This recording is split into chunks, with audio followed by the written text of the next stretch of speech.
Hola, ¿qué tal? Sean todos bienvenidos a mi primer video de procesos biológicos. La materia está impartida por la maestra Cristal de Los Ángeles y hoy les hablaré yo, su servidora y narradora Yaira Berenice Camacho Hernández. Empezaré con patologías de lípidos en dietas. Enfermedad de Gaucher. Déficit de enzima beta-glucosidasa participa en la degradación lisosómica de los glucolípidos que conlleva un cúmulo de glucerebrócido. Las manifestaciones incluyen anemia, trombocitopenia, hepatoesplenomegalia y lesiones óseas. Más del 90% de los pacientes sufren trastornos óseos, malestar, dolor característico y la incapacidad producidos por estos trastornos óseos afectan gravemente la calidad de vida de quienes la padecen. Puede manifestarse en cualquier momento de vida, niños, jóvenes, adultos o ancianos. Los niños que sufren la enfermedad de Wolman padecen niveles muy altos de lípidos que se acumulan en el hígado, el vaso, la médula ósea, el intestino, las glándulas suprarrenales y ganglios linfáticos. Pierden mucho peso y su crecimiento está retrasado. También puede producir insuficiencia hepática que pone en peligro su vida. Los síntomas serían deterioro cognitivo, desarrollo retrasado, bajo tono muscular, fiebre baja pero persistente y pérdida de peso o dificultad para ganar. La enfermedad xantomatosis cerebrotendinosa es un defecto enzimático que produce unas cantidades elevadas de colesterol que se almacena en diferentes tejidos, entre ellos el cerebro. Está dentro del grupo de las enfermedades por almacenamiento de lípidos o lipólisis. Los síntomas son aparición de xanthosomotas en tendones, presencia de cataratas a edades juveniles, también el déficit de capacidades intelectuales, alteraciones psiquiátricas, enfermedad de Parkinson y epilepsia. Su tratamiento se basa en terapia para reemplazar el ácido quinodexólico. Diálisis. Para esto se va a utilizar diferentes materiales, como se muestran en esta imagen. Su resultado sería que al realizar las reacciones en el agua del vaso de precipitado que contenía la membrana biológica, se observó que al realizar esta prueba de Lugol se tornó de color amarillo pálido, lo cual es un resultado negativo para la prueba de Lugol, indicando que la membrana biológica no dejó pasar la macromolécula de almidón. Al utilizar nitrato de plata, la reacción en el tubo de ensayo se torna de color blanco lechoso, indicando que solo dejó pasar a los iones de cloro y sodio. Su conclusión sería poder concluir que la diálisis es el paso de agua más soluto a través de una membrana semipermeable de un lugar de mayor concentración a un lugar de menor concentración, esto debido a sus índices de difusión o precisión osmótica. Difusión celular. Concepto de difusión.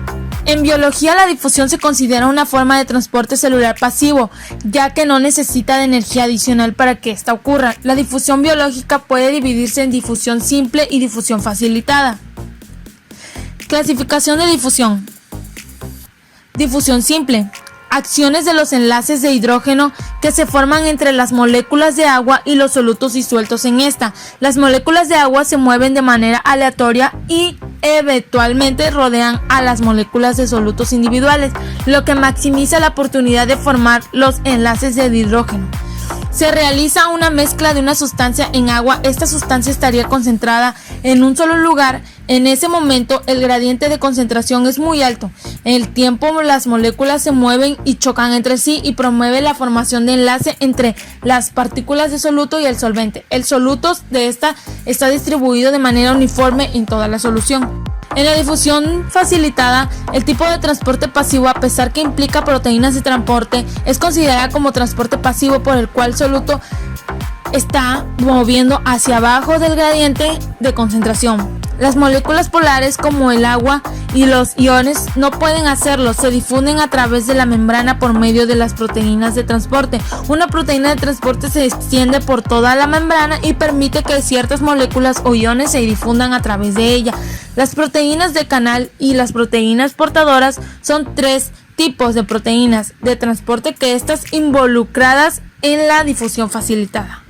Concepto de gradientes de concentración. Las moléculas se mueven a través de una solución o gas desde un área con un mayor número de partículas a un área con un menor número de partículas. Esta puede ser permeable, semipermeable o impermeable. Permeable, membrana que puede ser atravesada por partículas, iones o agua. Semipermeable, algunas partículas, iones o agua pueden atravesar la membrana. Impermeable, ninguna partícula, ion o agua puede atravesar la membrana. Indicar los factores que afectan la velocidad de difusión y cómo lo hacen. Temperatura es la más importante, tiene mayor efecto sobre la velocidad de difusión y es el factor de cambio más fácil. El aumento de la temperatura aumenta la velocidad de difusión mediante la adición de energía a cada partícula. Esto es porque las partículas son más energía, pueden moverse a través del material huésped más fácilmente. Del mismo modo, reducir la temperatura bajará la velocidad de difusión mediante la reducción de la energía de cada partícula. Diferencia de concentración.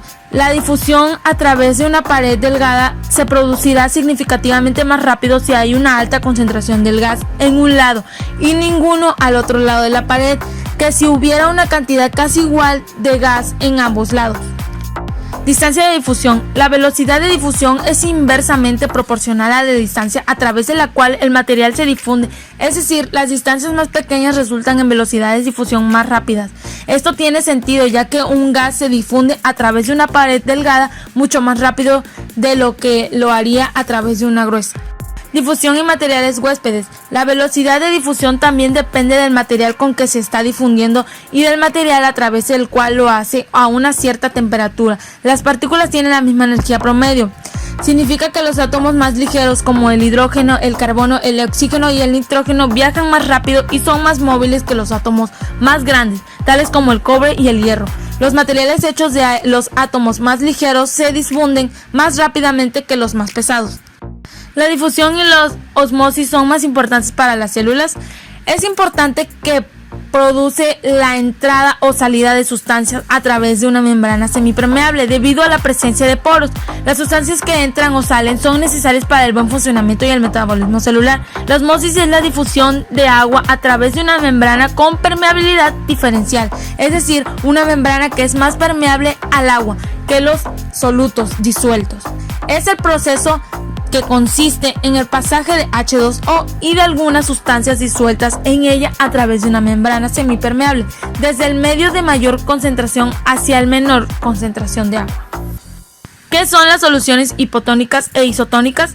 Estas soluciones son formadas de nombrar unas mezclas homogéneas, formadas por un soluto que pueden ser clasificados como cristaloides y coloides. Tienen la capacidad de disolverse en un solvente como el agua H2O, considerando el solvente universal. ¿Qué es osmolaridad en los tejidos? Se debe principalmente a la permeabilidad de la membrana plasmática, permite el paso selectivo de solutos como también permite el paso de moléculas tan esenciales como el agua. El agua se mueve a través de la membrana plasmática debido a la diferenciación de precisión osmótica. Existen entre el medio intra y extracelular, lo cual es el determinado por la diferencia de concentración de las partículas que no difunden a través de la membrana. De esta manera, una mayor concentración en el medio extracelular puede generar el ingreso de agua, produciéndose hemólisis, que es rompiendo de la membrana celular, o bien creación, salida de agua de la célula. División celular. En la primera fase, que es la profase de la mitosis y de la meiosis, se produce la condensación de todo el material genético ADN que existe en cromatina condensada dentro de una estructura altamente ordenada llamada cromosoma. Metafase es la segunda fase de la mitosis y la meiosis, donde ésta pierde la envoltura y aparecen los microtúbulos del uso acromático y también llamado mitótico. La anafase, fase de la mitosis y meiosis en la célula eucariota, en la que los cromosomas duplicados son separados, opuestos de la célula en división por uso mitótico o meiótico, para que cada célula hija herede una copia de cada cromosoma. Telofase es la versión de los procesos que tuvieron lugar durante la profase, es decir, todo vuelve al principio y se repite el proceso que se forman nuevas envolturas nucleares. Reconocimiento de carbohidratos. La identificación de carbohidratos, los reactivos que puedes utilizar para identificarlos en laboratorios es sacarosa, fructosa, glucosa y almidón. Azúcares reductores. Pueden reducir los ácidos de NS bajo determinadas condiciones. La concentración de los azúcares reductores totales liberados en la muestra se determina haciendo una interpolación en la curva patrón del azúcar, graficando absorbancia en función de la concentración, como monosacáridos, peróxido de hidrógeno, ferricinuro, disacáridos y proteínas. Principales usos de los carbohidratos en la industria. Los carbohidratos o glúcidos son los compuestos orgánicos más abundantes en la naturaleza y los más consumidos en la dieta del ser humano. El origen de todos los carbohidratos es la glucosa, que proviene de la fotosíntesis. Los glucósidos son de dos tipos: digeribles, proporcionan energía al organismo; no digeribles, fibra dietética, que mejoran el proceso de digestión. Sus fuentes de obtención de carbohidratos son las frutas, miel, leche, betabel, granos de cereales, raíces comestibles, entre otros. Identificación de lípidos.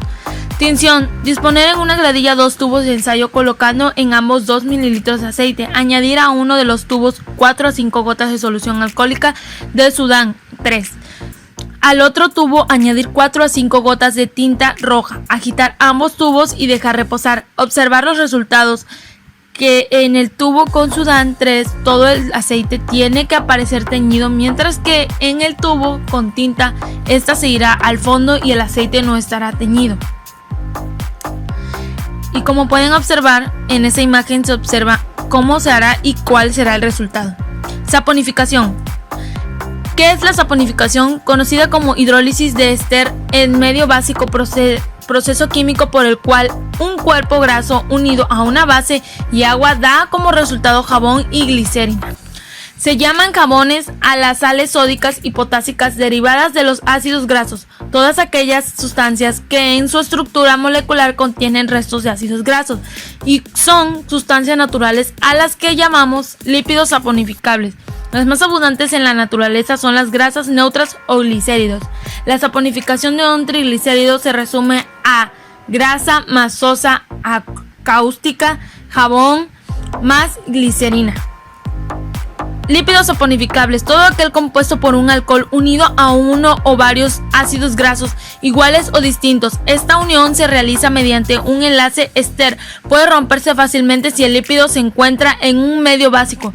En este caso se produce la saponificación alcalina. En los casos para la obtención del jabón se utiliza un glicérido o grasa neutra, obtenido como subproducto el alcohol llamado glicerina, que puede dar mayor beneficio económico que el producto principal. La acción limpiadora del jabón se debe a su poder emulsionante y habilidad para suspender en agua. ¿Qué usos tiene la saponificación en la industria de la fabricación de jabón? Depende del contenido de ácidos grasos. Un exceso de esta hace que sea opaco y de consistencia lechosa. El jabón, mediante un procedimiento en frío, saldrá opaco. Aún así, las medidas de álcalis y aceites hayan sido muy precisas, ya que este proceso rara vez produce el calor suficiente para neutralizar por completo los ácidos grasos. El proceso en caliente incorpora el calor de la cocina al calor químico producido por la saponificación. Este calor añadido une todos los ácidos grasos con el álcali y como resultado se obtiene un jabón transparente y neutro. La saponificación es una reacción química que produce calor y cuanto más calor produzca, más completa será la saponificación. Y bueno, para finalizar, espero que les haya servido y les haya sido de mucha ayuda este video. Ahora me despido dejándoles un cordial saludo. Hasta la próxima.